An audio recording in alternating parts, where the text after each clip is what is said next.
Did you know that you can share your Buncees to a Buncee board? Hi, I'm Gabby, and today I'm going to show you how you can share your Buncee creations to a Buncee board.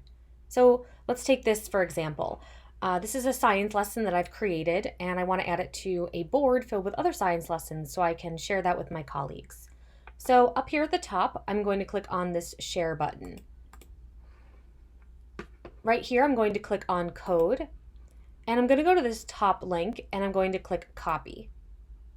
So now my link has been copied, and I want to share this Buncee to a Buncee board that has already been created. So I can go to that board, and then I can click the plus sign and paste the code that I just copied.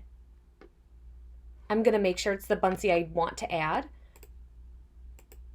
Everything looks good to me, so I think I want to go ahead and add this. I'm going to click the add button, and now my Buncee has been added to this board, and that's it.